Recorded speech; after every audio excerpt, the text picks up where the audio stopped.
Nós podemos falar aqui de provas históricas da ressurreição de Jesus. Nós vamos falar sobre a Eucaristia, mas primeiro precisamos compreender a ressurreição.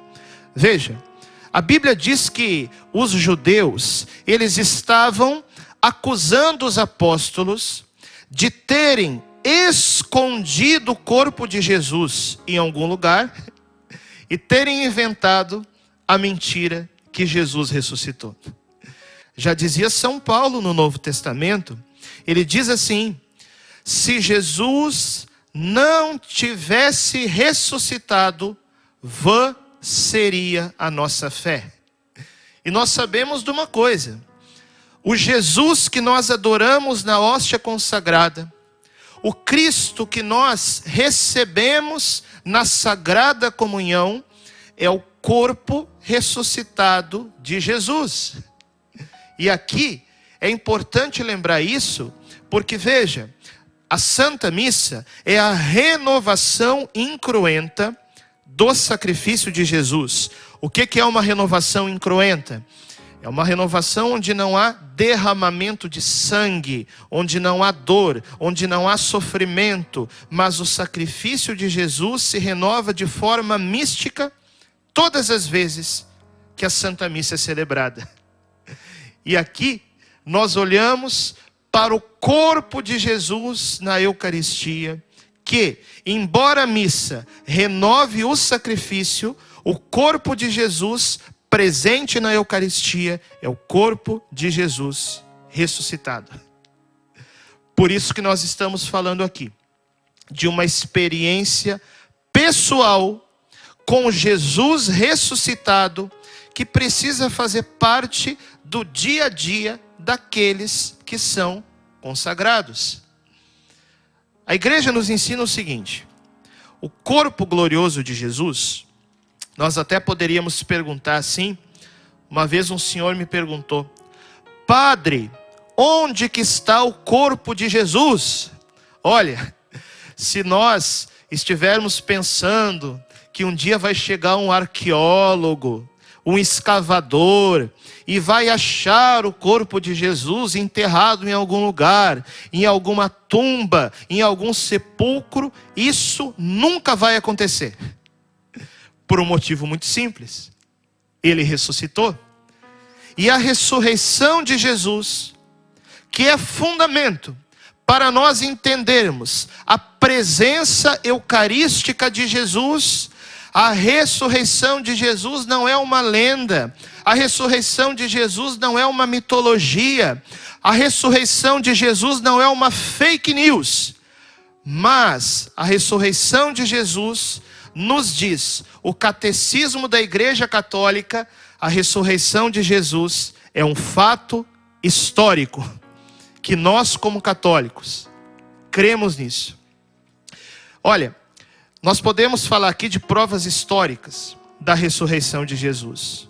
Nós vamos falar sobre a Eucaristia, mas primeiro precisamos compreender a ressurreição. Veja, a Bíblia diz que os judeus, eles estavam acusando os apóstolos de terem escondido o corpo de Jesus em algum lugar e terem inventado a mentira que Jesus ressuscitou. Eu não sei quanto a você, não sei se você conhece alguém que seja mentiroso, por exemplo. Espero que não seja você. Mas geralmente, uma pessoa que mente, ela não mente com o objetivo de se dar mal.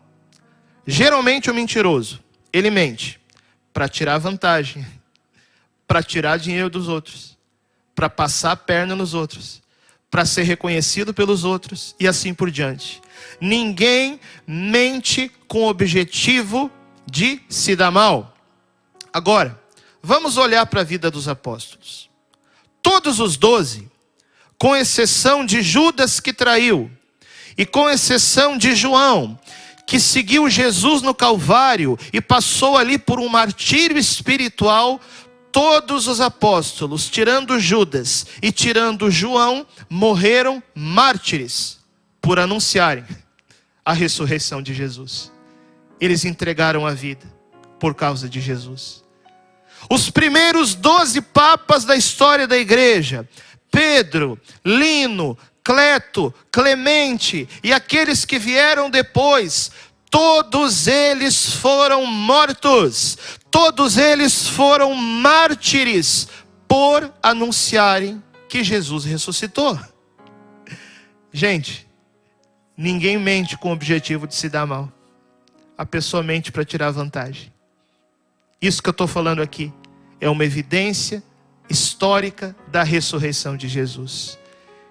Os apóstolos, os primeiros cristãos, a igreja apostólica pregou essa verdade, mesmo com a consequência de perder a sua vida nesse mundo e ganhar o céu. Então, se alguém perguntar, padre, onde que está o corpo ressuscitado de Jesus? A igreja nos ensina, o corpo ressuscitado de Jesus está em 2 lugares. O corpo ressuscitado de Jesus está no céu, à direita do Pai. Eu sei que aqui teologicamente, o céu não é um lugar do mesmo jeito que nós conhecemos aqui, né? Mas estou usando aqui essa palavra porque é a única que tem. O corpo ressuscitado de Jesus. Primeiro lugar onde ele está, no céu, à direita do Pai. Segundo lugar que o corpo ressuscitado de Jesus está, em todos os sacrários da terra, onde Jesus, dia e noite, é adorado pelos anjos e pelos homens, na hóstia consagrada. Gente, isso é maravilhoso. O mesmo contato que os apóstolos tiveram com o ressuscitado, o mesmo contato que Maria Madalena na Bíblia teve com o ressuscitado, nós também podemos ter com Jesus eucarístico, através da nossa fé. Outro dia eu estava atendendo uma senhora, e ela falava para mim assim, padre, eu até tinha fé, meus pais são católicos, ela dizia, eu fiz catequese, eu fiz primeira comunhão, eu fiz crisma, eu ia na missa todos os domingos quando era criança, mas aí aquela senhorinha me falava, foi acontecendo tantas coisas na minha vida e eu fui perdendo a fé. Hoje, padre, ela me dizia, eu não consigo mais ter fé. Aí eu falei para ela, consegue? Ela perguntou, como que eu faço? Eu respondi para ela, é só a senhora observar, e esse desafio eu faço para você também, que está assistindo esse vídeo. É só nós observarmos que nós fazemos muitos atos de fé humana no nosso dia a dia. Sabe por quê? Vamos ao conceito de fé. São Paulo, falando na carta aos Hebreus, no capítulo 11, versículo 1, ele diz assim, a fé é o fundamento da esperança. A fé é uma certeza a respeito daquilo que não se vê. Ou seja, nós temos fé naquilo que nós não vemos. Por exemplo, eu não posso ter fé que existe uma câmera agora na minha frente, porque eu estou olhando para a câmera. Eu estou vendo a câmera. Uma vez que você viu, não é fé. É visão. Eu não posso ter o ato de fé que tem uma Bíblia agora na minha mão. Eu estou vendo a Bíblia. Eu estou tocando nela. Uma vez que você viu, não é mais fé, é visão. Aí eu dizia para aquela senhorinha, perceba que nós fazemos atos de fé humana muitas vezes na nossa vida. Vou dar um exemplo, você vai entender. Você já foi no médico? Muito bem. Ir ao médico é um ato de fé. Você está tendo fé na formação do médico. Você está tendo fé no remédio que ele está se receitando. Você está tendo fé no farmacêutico que fabricou o remédio. Você está tendo fé no tratamento que o médico te propõe. É um ato de fé humana. E aqui, gente, eu não estou dizendo que não é para ir no médico, tá? Pelo amor de Deus. Às vezes a gente precisa explicar as coisas bem explicado para não ser mal compreendido. Porque uma vez eu rezei para uma pessoa e aí a pessoa falou para mim assim: padre, o senhor já rezou pela minha cura, agora eu não preciso mais ir no médico? Eu falei para a pessoa: precisa. Eu pedi para Jesus te curar, mas Jesus também cura através do médico. Está entendendo? Então, o ato de ir ao médico é um ato de fé humana. Vou dar aqui outros exemplos. Você já andou de ônibus, certamente. Quando você anda de ônibus, você está fazendo um ato de fé. Um ato de fé em quem e no quê? Bom, vamos lá.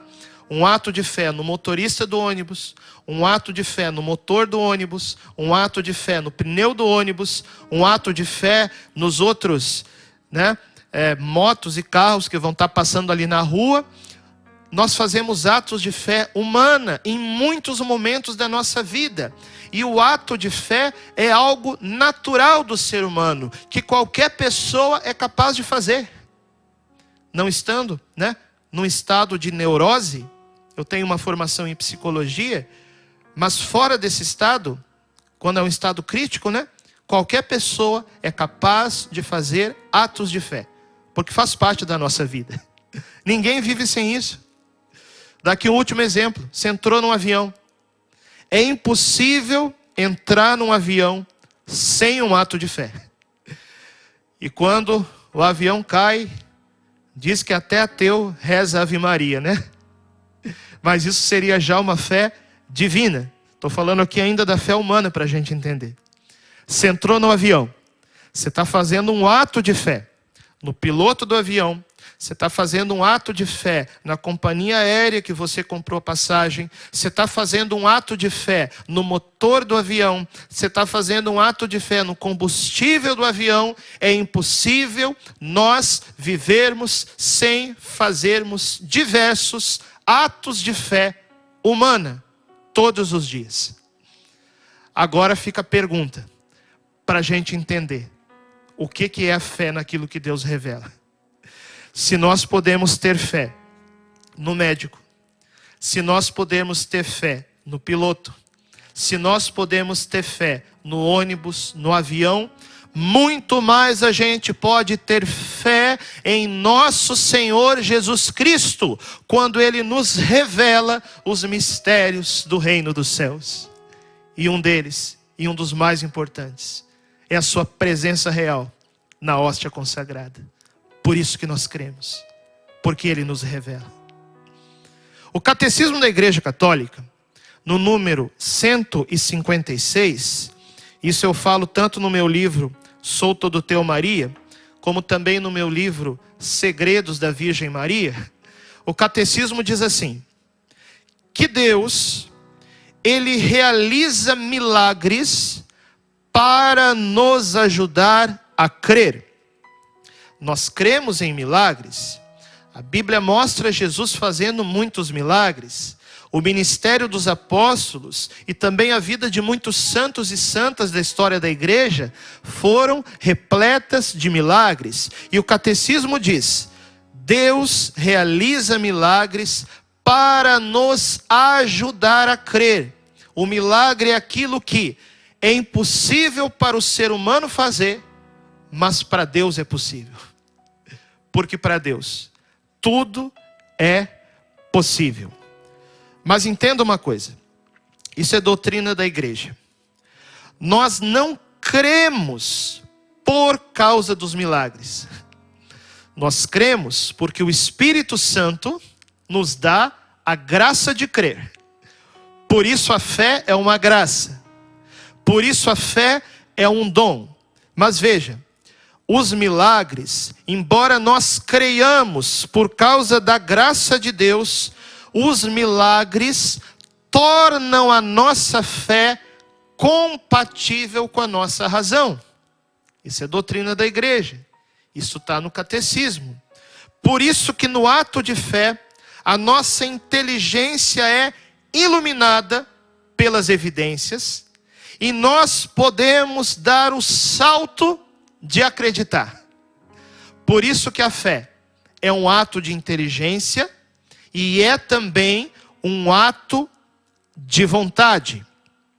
E aqui nós podemos lembrar de muitos milagres que comprovam a ressurreição de Jesus e também os milagres eucarísticos que nos mostram que Jesus verdadeiramente é a Eucaristia.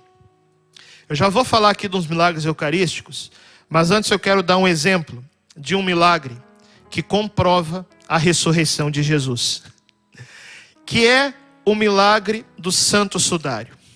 A Bíblia diz que Jesus, quando ele foi sepultado, ele foi envolvido por um pano, que inclusive quando Jesus ressuscita, os apóstolos encontram ali o pano dobrado, que envolveu o corpo de Jesus na sua sepultura.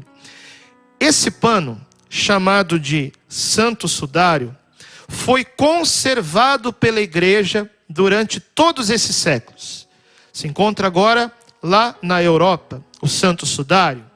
E a igreja, que não tem medo da verdade, porque a igreja vive da verdade, a igreja permitiu que os maiores cientistas do mundo analisassem esse pano. Porque nesse pano está como que estampada ali a figura de Jesus, do seu rosto, da sua face, do seu corpo. E o que esses cientistas concluíram? Primeira coisa, a imagem de Jesus no Santo Sudário, ela não está estampada por tinta, ou seja, não é uma pintura, e ela também não está estampada por sangue, embora também tenha ali resquícios de sangue do tipo sanguíneo AB, que também é o mesmo tipo sanguíneo do milagre eucarístico de Lanciano e das lágrimas da Virgem Maria na aparição de Akita no Japão, que foi reconhecida pela igreja, o tipo de sangue AB, Então, se aquela imagem do sudário, embora tenha sangue, não é por sangue que ela está estampada, também não é por pintura, como que ela está estampada ali? Dizem os cientistas, é por uma espécie de efeito de luz que impregnou a imagem de Jesus ali naquele tecido. Qual que é a questão?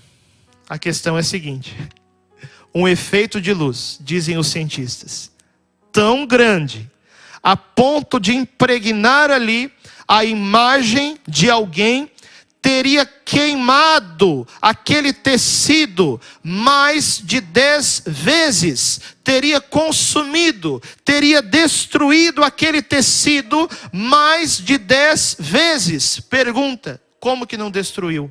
Resposta, é milagre.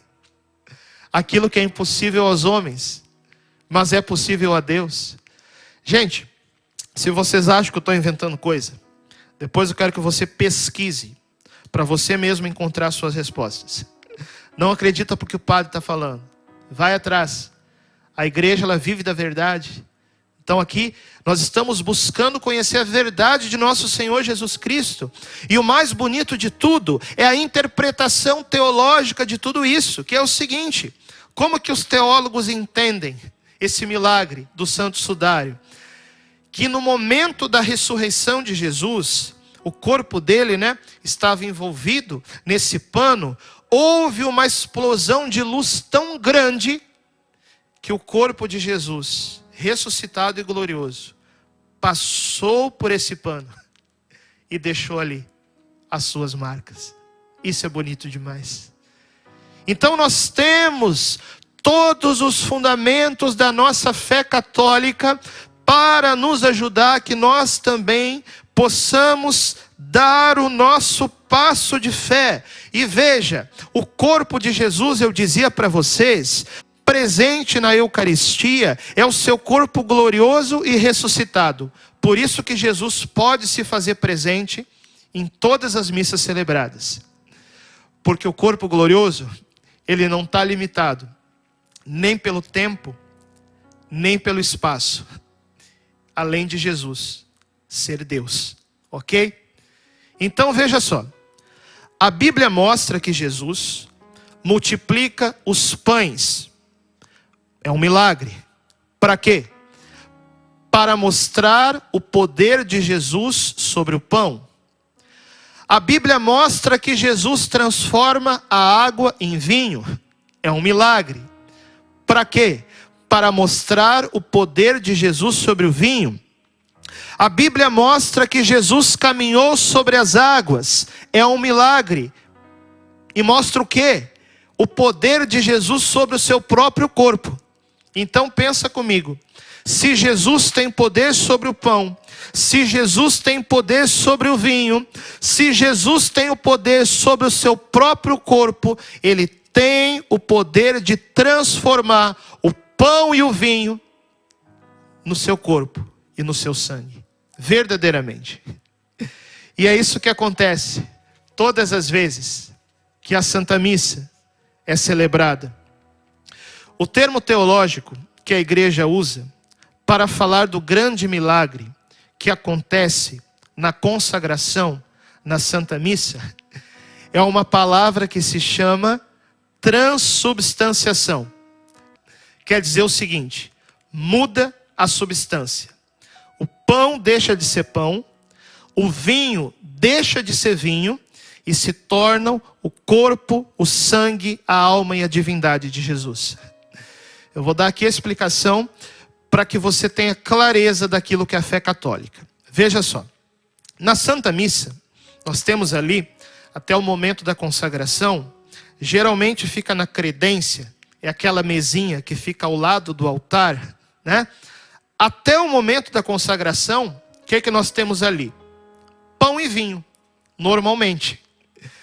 No momento do ofertório, pão e vinho são colocados sobre o altar. Até aí é pão e vinho, hein? Mas a partir do momento da consagração, quando o sacerdote toma em suas mãos o pão e diz: isto é o meu corpo que será entregue por vós. A partir daquele momento, o Espírito Santo, ele como que entra no pão e transforma o pão no corpo de Jesus. Eu sei que continua tendo cheiro de pão, eu sei que continua tendo gosto de pão, eu sei que continua tendo aparência de pão, mas entenda, é só a aparência. A partir do momento da consagração, não existe mais pão, é o corpo de Jesus. Ou seja, a substância mudou. A substância deixou de ser pão e se tornou Jesus. O que se mantém? Se mantém a aparência do pão. A mesma coisa no momento da consagração do vinho. Quando o sacerdote fala, né? O meu sangue da nova e eterna aliança que será derramado por vós e por todos. A partir daquele momento, não existe mais vinho, porque a substância mudou. A aparência continua sendo vinho, mas a substância é Jesus. É esse o grande milagre que acontece na Santa Missa. E por isso que, olha a grandeza do sacerdócio. Eu sei que nós padres não somos dignos, diante das nossas limitações, diante das nossas fragilidades, nós não somos dignos a uma graça tão grande. Mas a graça que nós recebemos do céu, no dia da nossa ordenação, é a seguinte: as mãos do sacerdote, elas são o útero da Virgem Maria, que geram o corpo de Cristo no meio de nós. É por isso que a tradição da igreja beija a mão do padre. Por que se beija a mão do padre? Não é porque o padre é santinho, porque o padre é legal, porque o padre é bonitinho. Não. É porque as mãos do sacerdote são o útero da Virgem Maria, que geram o corpo de Cristo. É uma graça que nós não merecemos. E também ao longo da história, Deus realiza muitos milagres eucarísticos para nos mostrar que Ele é a Eucaristia. Aconteceu um milagre eucarístico em Orvieto, Bolsena, na Itália. Aconteceu um milagre eucarístico em Naju, na Coreia. Mas eu quero falar aqui daquele que eu considero o mais importante e o maior de todos, que é o milagre eucarístico de Lanciano. Era por volta do ano 700, em Lanciano, na Itália, quando havia um sacerdote que tinha dúvidas a respeito do seu próprio sacerdócio. Ou seja, ele tinha dúvidas a respeito da Eucaristia. Mas ele era um homem que buscava Deus, ele rezava. Aí em certo momento, quando ele consagrou na Santa Missa o corpo e o sangue de Jesus, naquele dia, naquele lugar, visivelmente, todos viram que o pão se transformou na carne visível de Jesus ali, né? A carne visível de Jesus nas mãos dele e o sangue que jorrava sobre aquele altar. Todos viram, todos presenciaram. Imagina se você estivesse lá naquela Santa Missa. Talvez alguns estivessem louvando, adorando, outros clamando misericórdia, não sei. Mas eu quero dizer uma coisa para você. Lanciano acontece em todas as missas. A única diferença é que a gente não vê. Mas em Lanciano, Deus se mostrou visivelmente. E a igreja durante 1200 anos conservou essa relíquia. Aqueles que irem visitar em peregrinação podem ver com seus próprios olhos. E a igreja, que não tem medo da verdade, também permitiu que os maiores cientistas do mundo fizessem o exame dessas relíquias. E o que eles constataram? Primeiro, o corpo e o sangue do milagre de Lanciano, isso hoje, hein? 1200, 1300 anos depois, é como se fosse o corpo e o sangue de uma pessoa viva, ou que no máximo tivesse morrido no mesmo dia, né? Não se decompôs. Isso é impressionante. Se você deixa um pedacinho de carne uma noite fora da geladeira, já estraga, não é assim? Imagina 1200 anos sem nenhuma substância que conservasse essas espécies.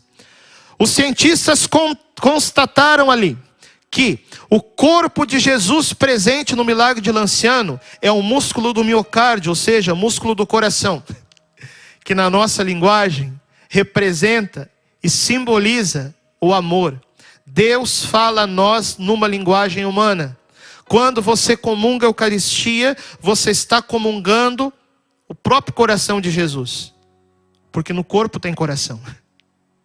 O tipo de sangue presente no milagre de Lanciano é o sangue AB.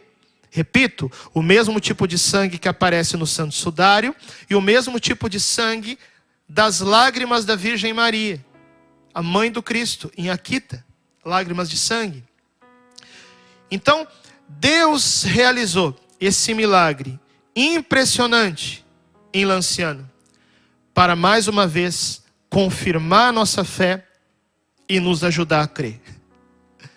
Agora vem a nossa parte, o ato de fé, o ato de dar o salto, o ato de se lançar. Talvez você me pergunte assim: mas padre, não seria mais fácil se Jesus, glorioso, aparecesse aqui do meu lado, né? Não seria mais fácil nós acreditarmos? Resposta: seria, mas não seria fé. Lembra daquilo que nós falamos no início? Que é bíblico? A fé é crer naquilo que não se vê. Uma vez que você viu, uma vez que você teve a visão, você já perdeu a liberdade. Por exemplo, eu não sou livre para crer que tem ou não um livro aqui na minha mão. Eu estou vendo o livro. Eu estou tocando no livro. Uma vez que eu vi, eu perdi a liberdade. E Deus espera corações livres, que amem livremente, que se entreguem livremente, que creiam livremente. E por isso Deus, Ele não se mostra assim tão claramente. Porque uma vez que você viu, você perdeu a liberdade de crer. Então, normalmente, sabe como que Deus age na nossa vida? Deus age da seguinte forma: Deus se revela e Deus se esconde. Deus se mostra um pouco e Deus se esconde um pouco. Para que nós, crendo naquela centelha divina que nós vimos, para que nós, crendo nesse reflexo de Deus que nós vimos, nós vamos atrás. E aí nós vamos buscando a Deus. E conforme nós vamos buscando mais, Deus vai se revelando mais. E conforme nós vamos mergulhando mais no conhecimento de Jesus Cristo, na busca desse conhecimento, como nós estamos fazendo aqui nesse caminho de preparação, Deus vai se mostrando mais a nós. E assim a gente vai de fé em fé, de ato de fé em ato de fé, de missa em missa, de adoração em adoração, de comunhão em comunhão, até que um dia, aí sim, lá no céu, nós veremos a Deus face a face. Porque aqui na terra, nós passamos pela prova da fé. Creamos verdadeiramente, Jesus ressuscitado, Ele é a hóstia consagrada.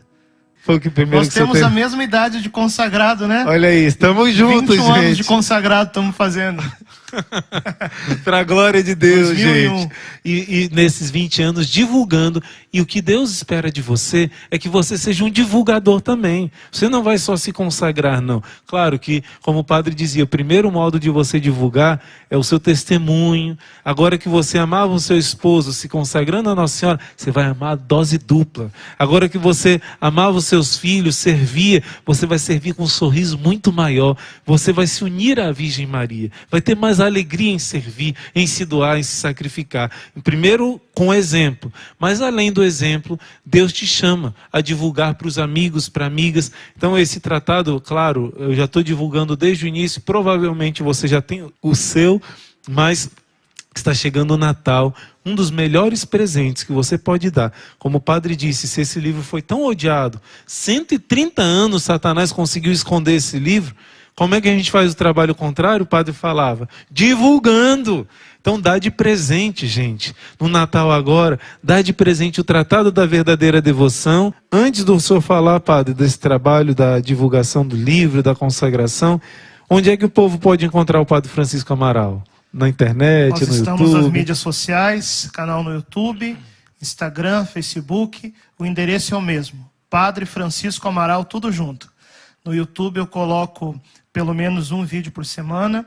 Tem homilias, tem entrevistas, a gente fala sobre devoção mariana, sobre consagração, sobre fim dos tempos. De vez em quando eu estou ouvindo as pregações do padre Francisco Amaral, porque muita coisa que ele gosta, eu gosto também. Então de vez em quando ele está trazendo as novidades do fim dos tempos, das aparições marianas. Ele encontrou com a irmã Adélia, aquela irmã que viu Nossa Senhora aqui no Brasil, em Pernambuco, né? Antes dela morrer, ela teve altos papos com o padre Francisco Amaral, contou alguns detalhes. De vez em quando ele está contando aí nas pregações, eu já aproveito e ouço essas pregações também, né? Então entra lá no canal, YouTube, Padre Francisco Amaral. E no Instagram, eu abro caixinha de pergunta toda semana, que é a oportunidade também que a gente tem de estar conversando, de estar partilhando, respondendo as dúvidas. Não consigo responder todas, porque vida de padre não é responder Instagram, mas consigo responder boa parte, tá bom? Então, YouTube, Instagram, Facebook, Padre Francisco Amaral. E olha, eu percebi, irmão Luiz, que muitas pessoas têm uma certa dificuldade em entender o tratado, assim, numa primeira leitura, até porque é uma linguagem de 300 anos atrás, né? Então, eu tomei a iniciativa de escrever um livro para ajudar as pessoas a entenderem e viverem a consagração, que é o Sou Todo Teu Maria, uma geração consagrada e imaculada, prefácio... Quer que eu segure o microfone para o senhor mostrar o livro? Prefácio do Padre Paulo Ricardo, apresentação do professor Felipe Aquino. Olha aí, gente. Uma publicação da editora Canção Nova. Você pode adquirir no loja.cançãonova.com, ou então, mais fácil ainda, entra no Instagram, Padre Francisco Amaral, ou então na página, no site padrefranciscoamaral.org, e lá tem o link para você adquirir o livro Sou Todo Teu Maria. Eu quero mostrar também o outro livro, Pode deixar que eu posso mostrar assim, que nós publicamos esse ano também pela Canção Nova, chamado Segredos da Virgem Maria, onde eu falo de Nossa Senhora na Bíblia, no Antigo Testamento, no Novo Testamento. Eu falo aqui também das aparições e também das profecias. Aquilo que ela nos revelou nas aparições, que nos preparam para esse grande triunfo do coração imaculado dela, que será um novo Pentecoste sobre a igreja para preparar a vinda do seu filho. Então, Segredos da Virgem Maria, prefácio também do Padre Paulo Ricardo e apresentação do Padre Roger Luiz, da Canção Nova. Você pode também adquirir pelo loja.cançãonova.com ou nas mídias sociais, Padre Francisco Amaral. Você já tem os livros, né, irmão Luiz? Tem, já ganhei de presente, gente. Até porque para a gente se preparar bem para esses tempos, é muito importante ouvir a Mãe do Céu. São muitas aparições já aprovadas, muitas aparições que já foram reconhecidos como lugares, santuários de oração, e que sinais, principalmente de conversão, confirmam Nunca Nossa Senhora apareceu tanto, dizia o cardeal Ratzinger antes de ser Papa. Por quê? É um sinal para esse tempo. Não vamos rejeitar o que nossa mãezinha está nos falando. Por isso, para conhecer melhor a consagração à Nossa Senhora, não é? Para conhecer melhor as aparições marianas, vamos nos tornar católicos inteligentes, instruídos, né? Vamos procurar adquirir esses livros santos que nos ajudam a ser católicos de verdade, cheios do Espírito Santo de Deus.